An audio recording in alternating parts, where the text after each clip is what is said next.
and like what we do. So this is dedicated to my fellow poets. This is called Junkies. Looking for a fix, they grab napkins and newspapers, stub a pencil, melted lipstick, open a vein, bleed on paper, feel sweet, sweet language flow. They sling words in back alleys, trade verses in coffee shops, drawn to a hot mic like moths to a flame. They shoot up in public. They shoot up in private, savoring the ecstasy, eternal addicts of creation.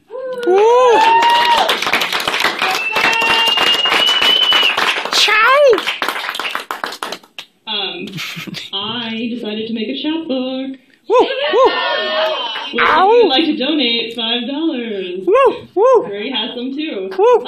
So this was really fun, and going back through my stuff and deciding what I really wanted to put in this. But then I didn't want to read everything from this tonight, so you will have some new pieces. But this is one of my favorite pieces I did, and I wrote this last summer when I was going through a lot of stuff in my life, as a lot of my writing has to do with, and it's a way of getting it out. This was also published in the San Gabriel Valley Poetry Quarterly, so I was excited about that at the time. This is called Trouble. I'm in trouble, again. My acid mouth spews sandpaper sentences controlled by a brazen brain. But the real culprit is the heart. Perfectly healthy, save for a button-sized rough spot caged behind the ribs, all calloused and scabbed over like a wound that never properly heals. So every time you say, I can't make any promises, we'll see. I don't know. The scab falls off and the heart aches and the brain commands my vile mouth and biting tongue. My body is the real troublemaker. It's really not my fault.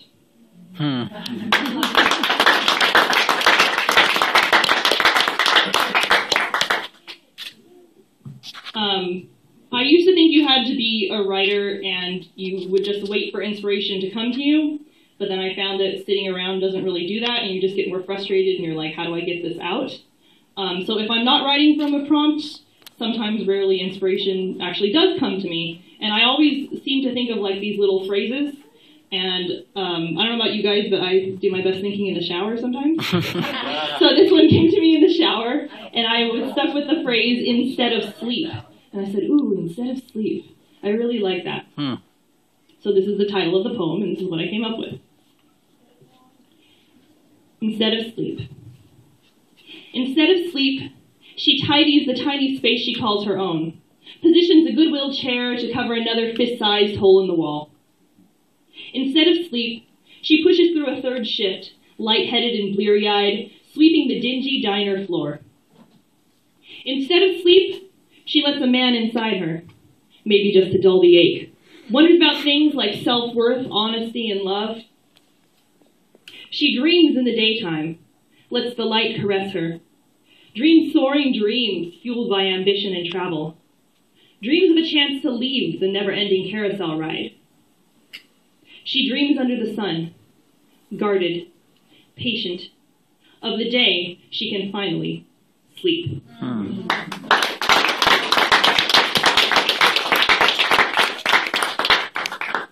That was cool, huh? I like that one.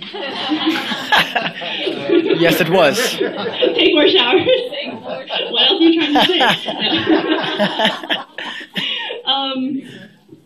Last Friday, the 8th, I believe, was International Women's Day. Woo! And leave it up to Genuine Poetess. Gotta give it up to her on Facebook, even though she's not here. She always makes me aware of these kinds of things. And so I was thinking last week about International Women's Day, and I have a prompt. I've been reading a lot of Sonia Sanchez. This is Shake Loose My Skin, which is a collection of some of her best poetry and writing from several of her books. But Sonia Sanchez, look her up. She's an amazing activist and poet and just all-around awesome woman. So I was thinking about her, I was thinking about International Women's Day, and then we had our writing circle in the Words of Women. And so I decided to use the prompt, I've Been a Woman, which is the title of one of Sonia Sanchez's poems. So this is I've Been a Woman. In a hurricane born of struggle, I've been a woman. A Mother Nature dominatrix wearing a crown of tears. I've been a woman of the night, slinking between bed sheets, walking on fire and ice. I've been a woman of the light, floating across time and space, yawning in the void. I've been a trailblazer, a mother, a girl child, an infant of freedom. Been sexless, been sexed, been Lady Macbeth pleading unsex me here. More than X and Y, greater than all of Alpha and Omega, beyond the Big Bang and the black hole at the edge of the Milky Way. I've been a woman, worthy. I've been a woman, holy. I've been a woman, me.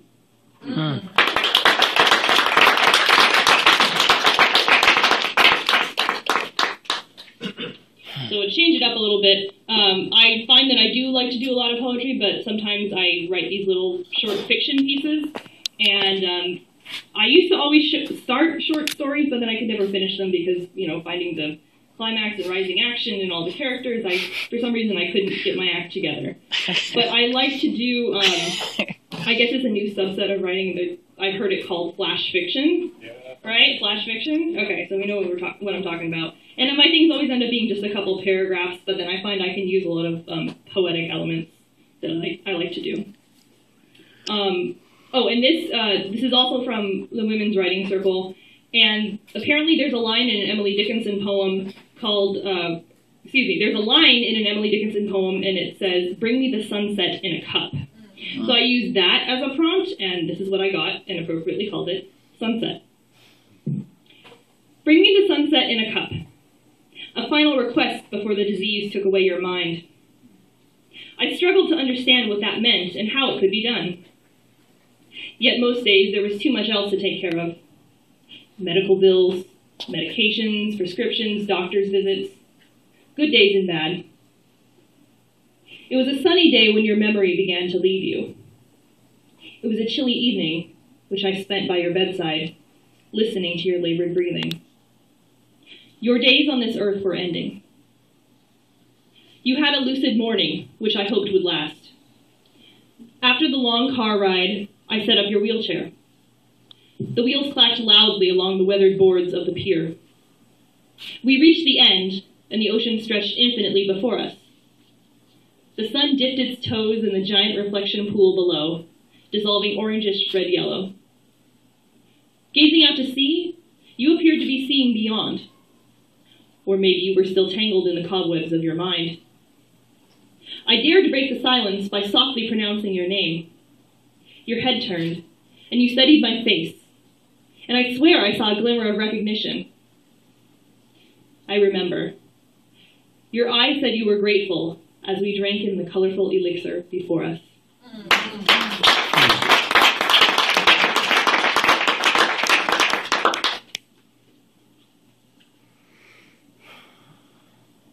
I didn't want to do that many from my chapbook, but you guys are getting a pretty good preview here because I think I liked what I put in there. Just saying. Okay. This one is called Hunger. There is a hunger after hungry, a void in a satiated stomach. There is a choice to consume, to quiet the tenacious rumbling, or ignore, starving in more than one way. There is a need to understand, the all-encompassing hunger for knowledge. A want to eat words, absorb theories, drink equations, taste discussion, inhale philosophies, reveling in informational gluttony, gorging, but never regurgitating, for the goal is to always remain a little hungry.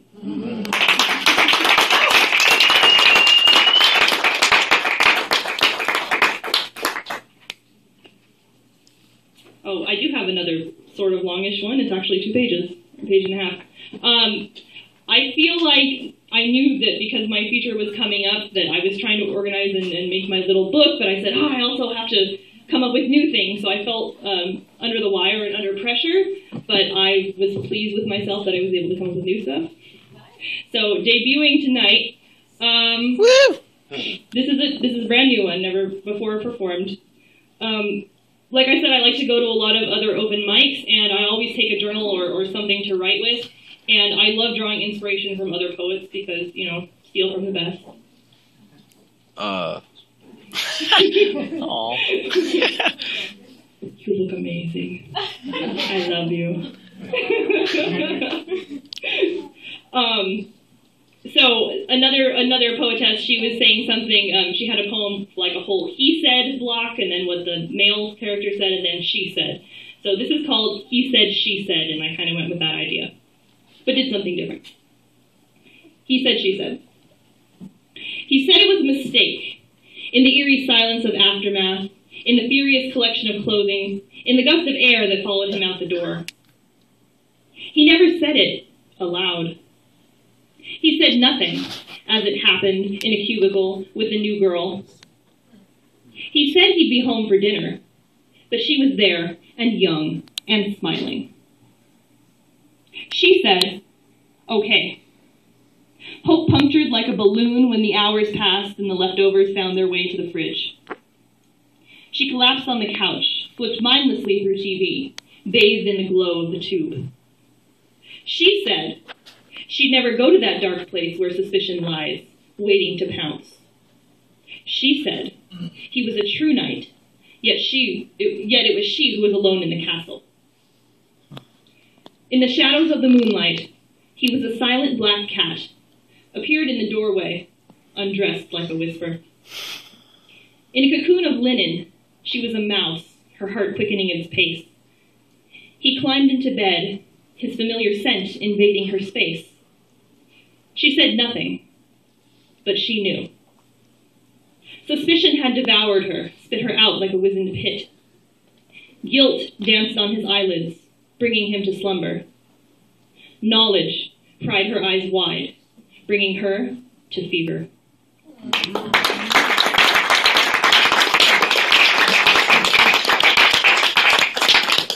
So I have no personal experience with that, but I don't know. One can watch enough movies, I guess.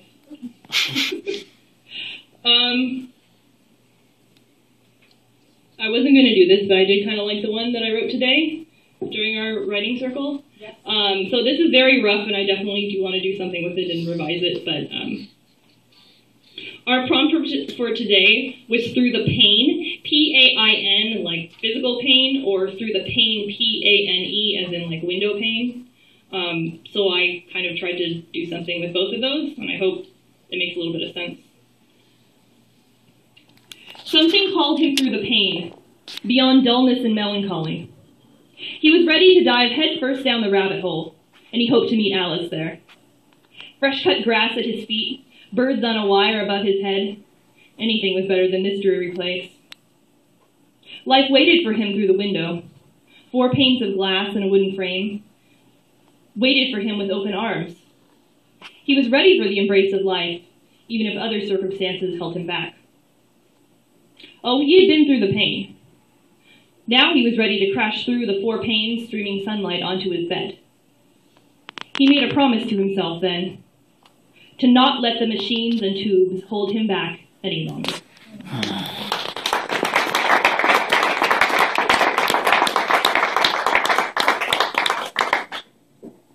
So I kind of wrote up a set list for myself, and I guess we're coming to the end here, because I didn't want to overstay my welcome. And my pieces are short, so I was like, I'm not going to get up here and read 20 things.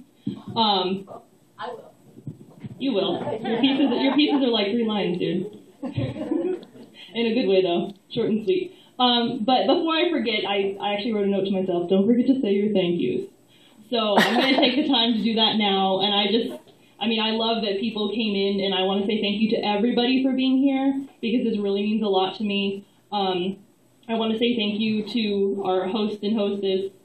I did that opposite. Hostess and host who often help out on open mic. I want to say thank you to Tia Chuchas and the Tia Chuchas staff, because just being here and doing In the Words of Women, it really means a lot to me. And sometimes, like on a Friday, I'll get called at 6 in the morning and then I have to go substitute, but it's always a good time to come here because I know I can relax and basically be among family and community. So I just want to say thank you to everyone.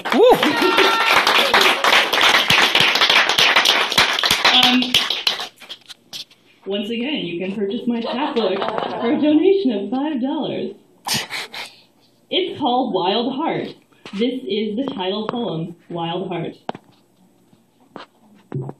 Rooted to this place of origin, she stays out of habit, familiarity, fear.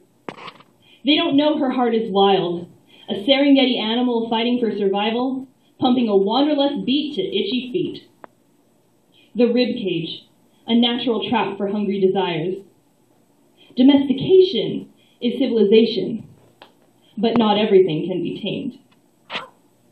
One day, her heart will break free and fly over foreign cities, indulging its senses, surviving on sensuality, fiercely beating its way to a new home.